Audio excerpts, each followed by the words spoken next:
Hi management class, Dr. Bowen here. Just wanted to give you a few quick pointers on how to do a great case study presentation. It is of course very different when we're in an online class, so I just wanted to clarify a little bit and make sure we're all on the same page to decrease stress a little bit as well. So the due date is as listed on your syllabus. I normally request that you send these to me and copy our TA if one's listed on the syllabus the night before the presentation by 9 p.m. The reason I do that is so I can make a really quick quality control check just in case the font's not displaying correctly or you have things running off the page, or sometimes people forget to put everyone's name on the first slide. So that just allows me a quick time to say, hey, wait a minute, you forgot something. But it's really due as listed on the syllabus and in the guidelines that are posted for you on Blackboard. I've updated those guidelines to be specific to an all online only class, just so it's a little less confusing from how it's usually done for this particular assignment. In your textbook, you will want to refer to some specific things to help you with your analysis, and I do encourage you to look at the examples of prior case studies posted on Blackboard for you. But conducting your analysis of a management problem is really going to depend on good research, but then also on your critical thinking skills and how you apply Table 10.1, the Issues Management Process from page 105.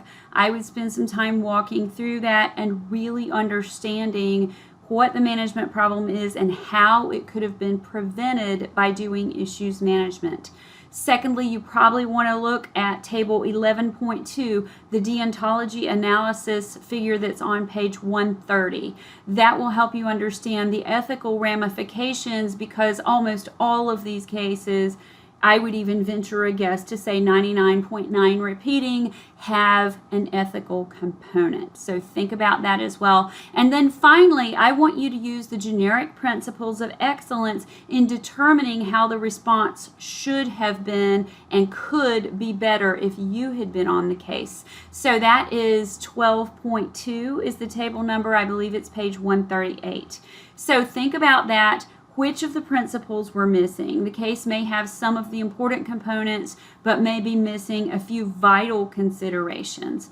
So remember overall that you turn in a PowerPoint file, not a Prezi or Google Doc or anything else, a PowerPoint file along with a one-page double-space executive case summary.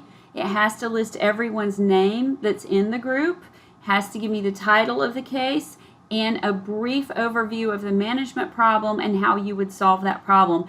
It can be one paragraph. This is just a summary. It's not a big deal. It's just to back up what you've said in case your PowerPoint file should somehow become corrupted. I've had a lot of computer problems in my day, so that kind of stuff does happen.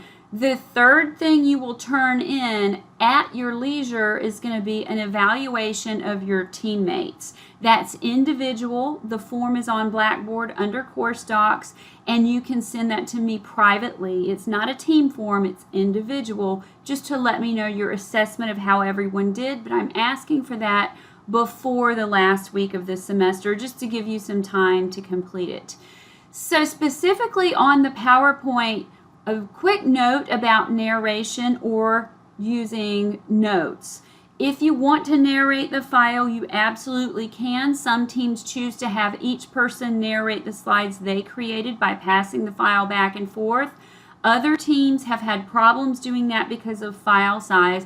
And by the way, to narrate it, it is under the Record Slideshow menu. That'll give you an audio recording ability. If that's not working for your team, or if the file size becomes too large and cumbersome, I recommend keeping two different file names, by the way, one unnarrated and one narrated. That way, if it's too large to go through, you have a backup plan. But if the narration's not working for you, you can record a few notes at the bottom. Presentation notes show up at the bottom of the screen for the presenter, but not to the people viewing the presentation. Just a few notes, nothing elaborate. probably stuff cut and pasted from your executive summary, just so if someone's reading through it and they're a little confused or they wanted to see what you meant, you can elaborate a little bit in the notes. And then finally, I want you to watch the discussion board. We're going to post these to Blackboard so that you can see what everyone else worked on for the semester, so you can read everyone's hard work and learn from it. And yes, it's subject to being on the final cumulative exam as well, but I want you to post discussion questions for the other presenters. And as you do that, they'll do it for you. It's sort of the norm of reciprocity. So if someone is watching the slides for each team, that's great. All team members can do it. Try to answer the discussion questions that come up about your post. More than one team member can answer. I encourage you all to be collaborative and work with one another to make this a fun learning process. Now, one of my sections already has a graduate student presentation posted up there for you in section number 4.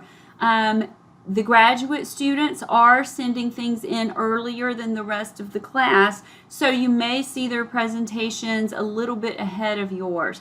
Go ahead and comment on them if you get the chance. Read through it. It may give you some ideas. And don't forget that when you evaluate one another, think not just about how the person contributed to your team, but how they helped you answer some of the discussion board questions that crop up. That's why I say wait on your team evaluation sheet until right before the final exam, a little bit later in the semester. That way, if the person really chips in and goes above and beyond, you can let me know that, and it does factor into your participation grades. So that's how to do a great team presentation. Don't let it stress you out from the technical aspect. That's why I say keep it simple. As many slides as you need are what you need. If you have a really complex case, you may have a few more slides. If you have a short brief case, you may have a few less slides. Anywhere in the neighborhood of 12 to 20 slides has been successful in the past. But it depends on font size, if you're using photographs or organizational charts, all kinds of stuff. So that is a very rough ballpark guideline. But don't go overboard and make it 30 slides, okay? Because no one really has the time and effort to put the screen time in to all the cases. So try to make it concise, complete, correct, to the point, and knock that management problem home, and then hit it with your analysis that's very astute about why the problem occurred and what you would have done differently now that you know everything you know about issues management, problem solving, ethical analyses, and of course the excellence theory. So I hope that helps you. And by the way, have a happy Halloween. I will hope to hear from you soon, and thanks for tuning in. Bye-bye.